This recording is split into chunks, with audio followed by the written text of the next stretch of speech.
The Iron Horse has kind of had a life of its own for as many years as I've known it. The Iron Horse has always been a gathering place for people who come to sort of pollinate and share their ideas. It's a legendary place. There's been so many amazing things that have happened here through the years, so many amazing artists.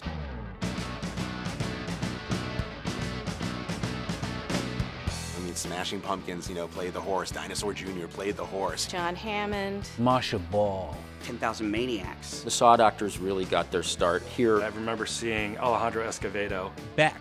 Archie Shepp. Wynton Marsalis. Lyle Lovett. There have been people that have been signed here. Vega and Colvin and the Indigo Girls and Tracy Chapman. Joshua Redmond. The Smithereens, the Bodines. Odetta. Joan Osborne.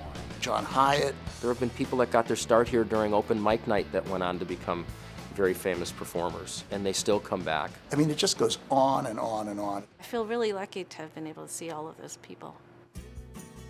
If I point to one thing that gave me an idea to have the Iron Horse, one of the first albums that was given to me was a singer-songwriter then in the 60s named Tom Paxton, and one of his songs in a later album talked about a coffee house music spot in London, and I was lovelorn in London in 1974, 75, and I decided I'm going to go find this little place that he talked about called the Troubadour.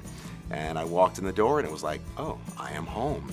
There were these little cafe tables with people sitting around writing in their journals, and there were instruments hung all over the walls. And so I sat there and wrote in my journal, wouldn't it be nice if one day just to have a place like this? And then a few years later, I was hanging out with John Riley, who was my partner in the first couple of years of the Iron Horse, and we were hanging out at Sheehan's Bar. Northampton in 1979 was felt like a really quiet town with a few nice restaurants, but not a lot of real cultural activity going on. Here we are again, standing around, drinking one of a small selection of beers. There's got to be something else, and we kind of shook hands on the notion that there would be something else. And lo and behold, like weeks later, we signed a lease on this place and started making it up as we went along. The place was half its size, and you couldn't rent a room in Northampton for what you rented the Iron Horse for. At that time, I think it was $375 a month. As what is the Iron Horse came closer and closer to opening, there was no name.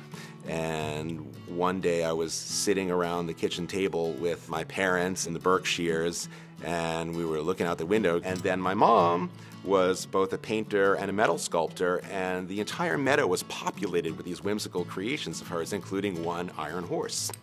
And we looked at it and said, you could call it the Iron Horse. That became the name, and of course people read all kinds of inferences into it. The entire 15 years that I owned the venue, the horse was not just in the window, but on a pedestal, and it was really the first thing that you saw when you came to the club. I remember the first ad for the Iron Horse, which ran in conjunction with the grand opening on February 24th, 1979. It was a tiny little ad. It was a very inauspicious start for the club. The first night that we opened, I booked a band because I wanted it to be good and I wanted it to be festive, but we were opening a room where we thought that music would be kind of casually presented, but I booked a band that then had a little bit of currency, and you can't even find their name on the web now, called Clan Jam Frey. They were a Celtic band, and they came down to play.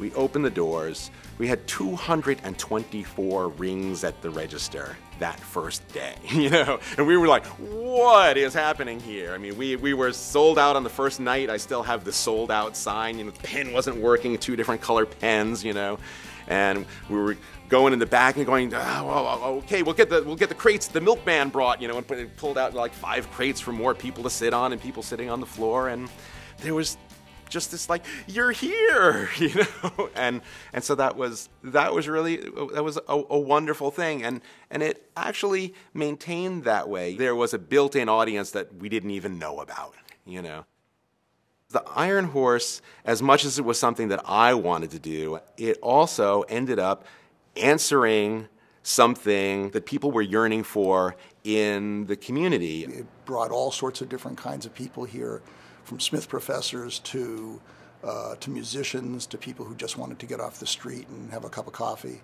In a way, when you step back and you take a look at the history of the Iron Horse and the history of Northampton, it's a very symbiotic relationship. They both kind of grew up together, in that Northampton really started to grow as a diverse artistic and entertainment community around the time the Iron Horse started.